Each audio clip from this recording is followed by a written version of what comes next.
क्या हो अगर दुनिया धीरे धीरे खत्म होना शुरू हो जाए? इस दुनिया के सभी जानवर लुप्त हो जाएं। इस दुनिया से हरियाली का नामो निशान मिट जाए। अब जितने भी सूखे हुए पेड़ हैं, वह इस दुनिया से पूरी तरह से खत्म हो जाएंगे। ऐसे में इंसान की एक बहुत बड़ी आबादी पूरी तरह से खत्म हो गई। जितने भी इंसान हैं, अब वह आदमखोर बन चुके हैं, इंसानों को ही खाते हैं। ऐसे माहौल में एक पिता को अपने बच्चे को एक सफर पर ले जाना है। यह कुछ ऐसी ही कहानी है। इस कहानी की शुरुआत में एक पिता और उसके बेटे को दिखाया जाता है, जो सुनसान सड़क पर अकेले चले जा रहे हैं। इनके पास एक ट्रॉली है जिसमें इनकी जरूरत का सामान है। इन दोनों की हालत बहुत ज्यादा खराब है। इस दुनिया को देखकर ऐसा लगता है कि पूरी दुनिया में सिर्फ यही दोनों बचे हैं, क्योंकि इनके आसपास ना इंसान है, ना गाड़ियां हैं, ना ही हरियाली है। लेकिन यह सच नहीं है।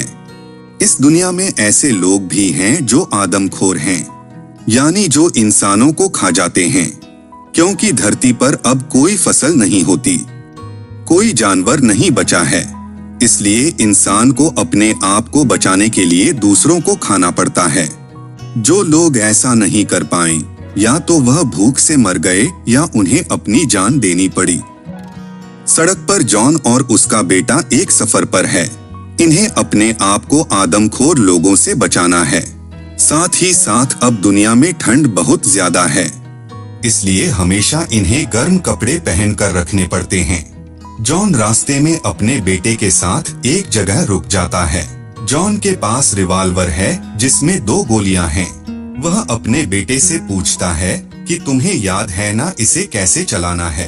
अब अपने बेटे को बताता है कि तुम्हें अपने आप को मारना हो तो क्या करना होगा। गन को अपने मुंह में डालना होगा और सिर्फ ट्रिगर को दबाना होगा।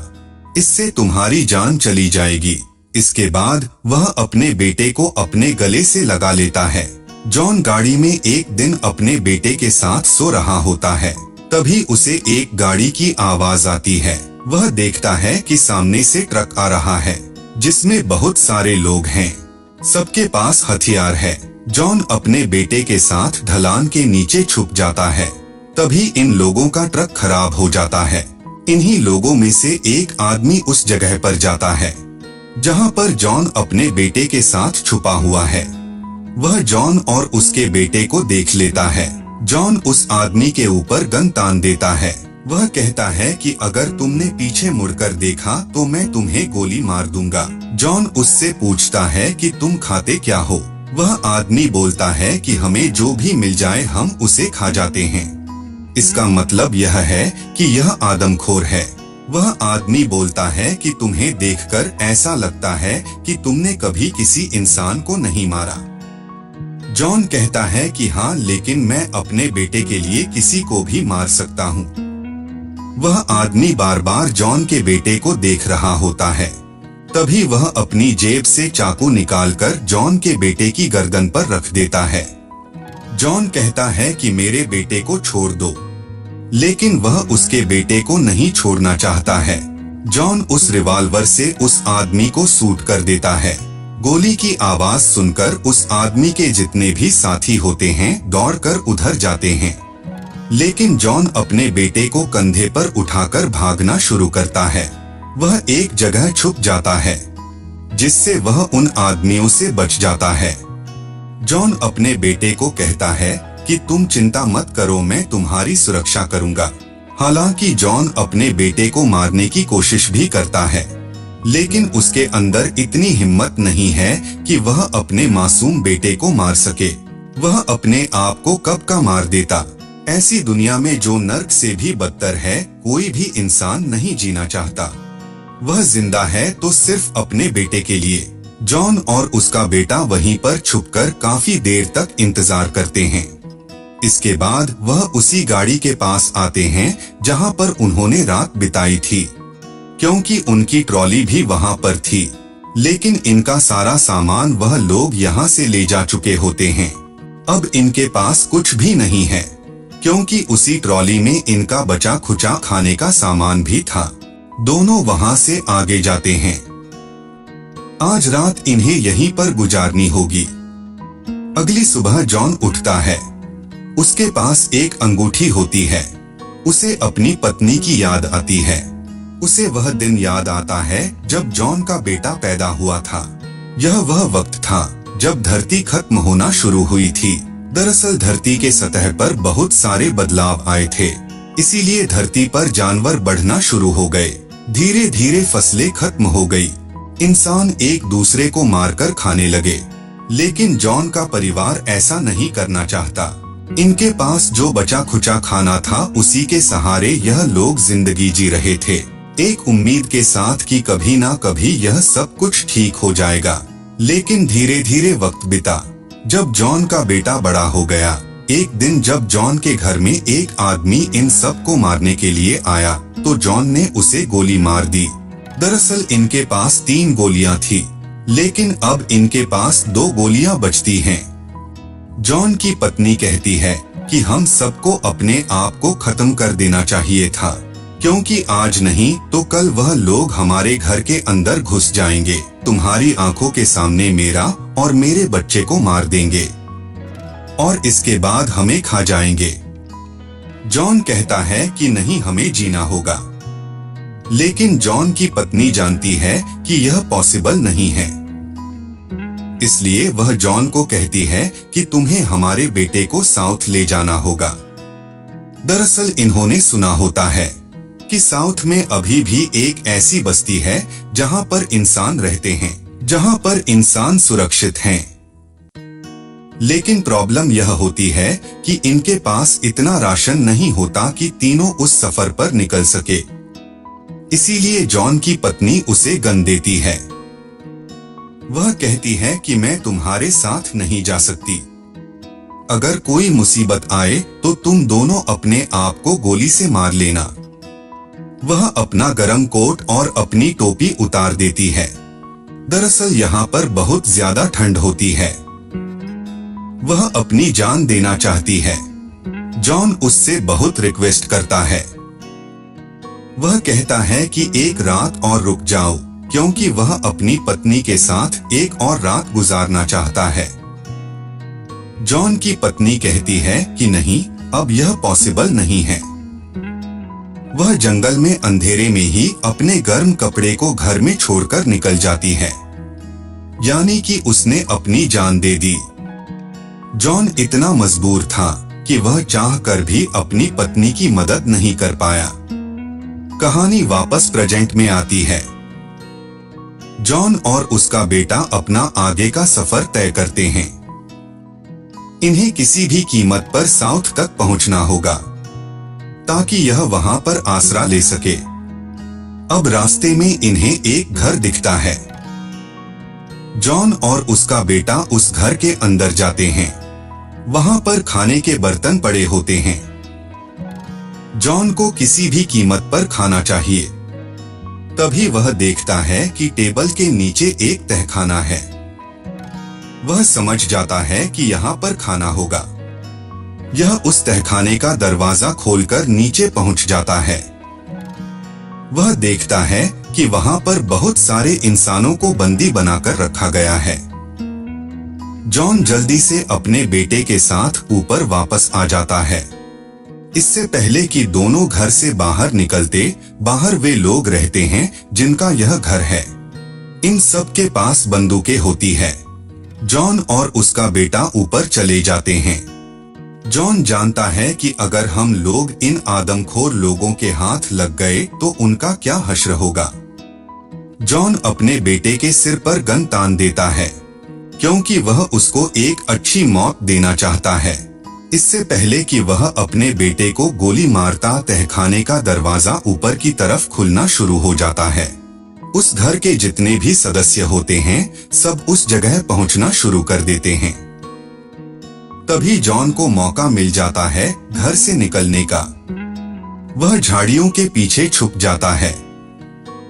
तभी उस घर के 2 सदस्य बाहर आते हैं। अपनी दूरबीन से चारों तरफ देखते हैं कि यहाँ से कोई भागा तो नहीं है, लेकिन उन्हें वहाँ पर कोई भी नहीं दिखता। जॉन और उसका बेटा रात तक वहीं पर छुपे रहते हैं।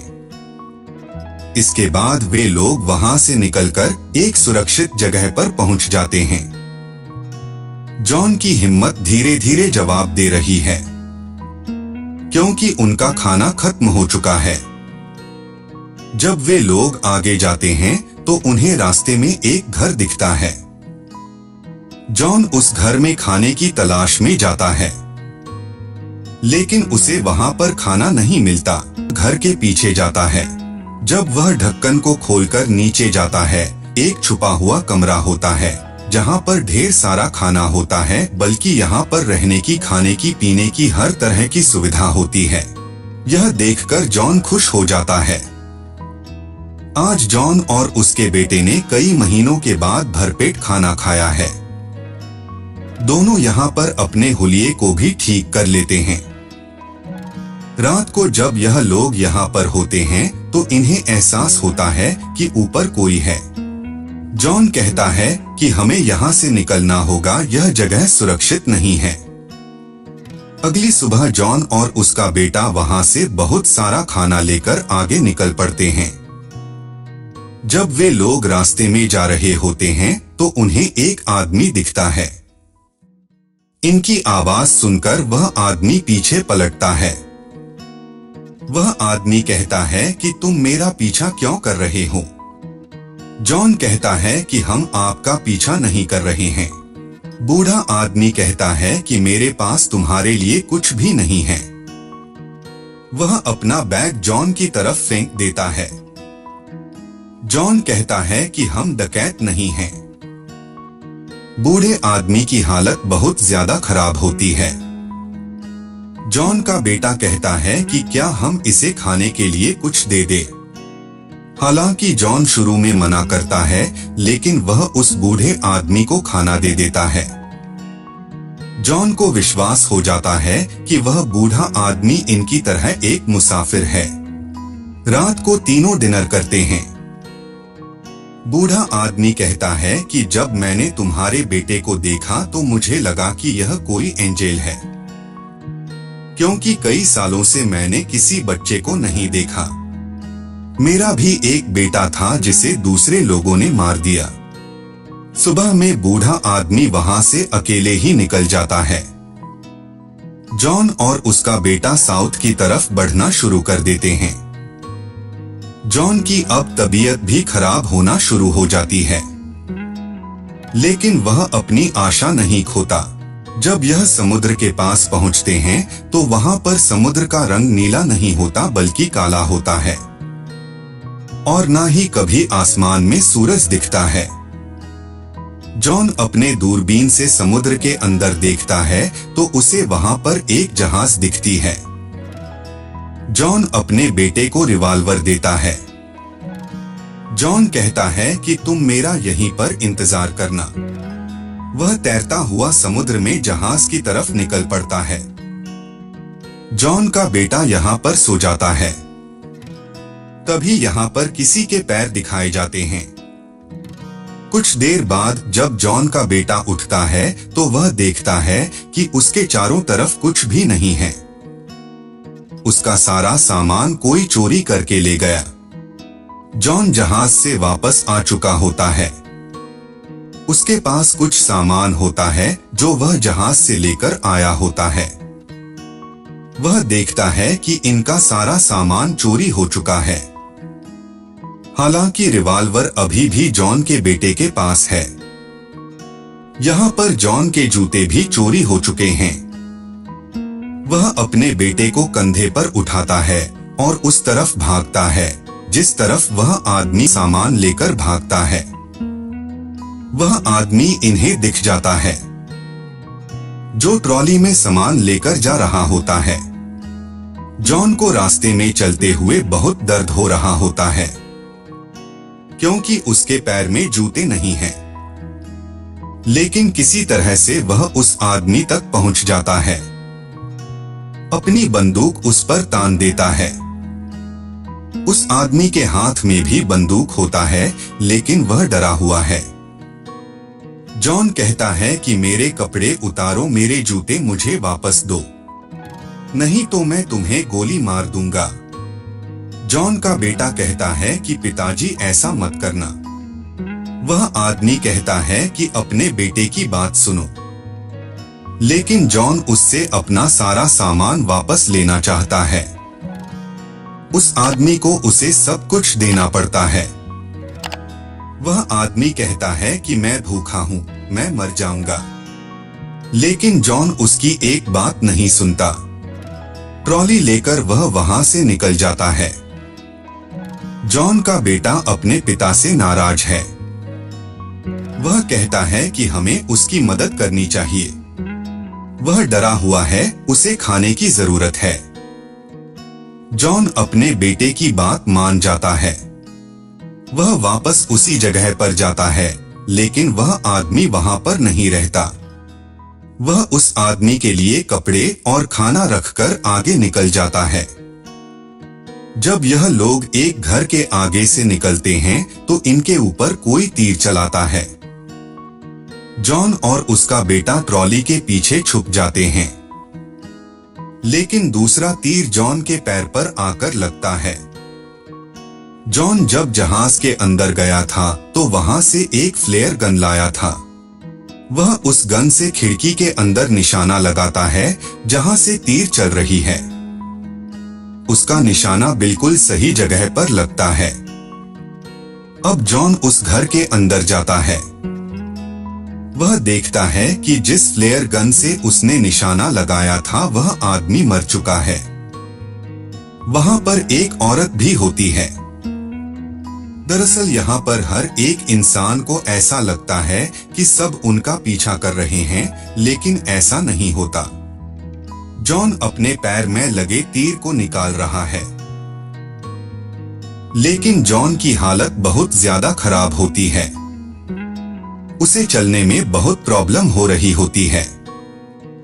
वह अपने बेटे से कहता है कि मैं अब ट्रॉली को नहीं खींच सकता। हमें ट्रॉली को यहीं पर छोड़ना होगा। अपने जरूरत की चीजों को एक बैग में डाल लेते हैं। लेकिन जॉन बहुत ज्यादा आगे तक नहीं चल पाता।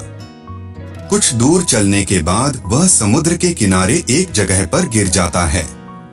अगली सुबह जॉन को दिखाया जाता है अब उसके अंदर चलने की शक्ति नहीं है। वह अपने बेटे को बोलता है कि तुम्हें आगे का सफर खुद तय करना होगा। तुम्हें साउथ की तरफ जाना है। जॉन उसे गन दे देता है जिसके अंदर अभी भी एक गोली बची हुई है। वह कहता है कि इस गन को हमेशा अपने पास रखना। कैसी लगी आपको ये स्टोरी? ऐसे ही कहानियों के लिए जुड़े रहे हमारे साथ और वीडियो को लाइक और शेयर जरूर करें।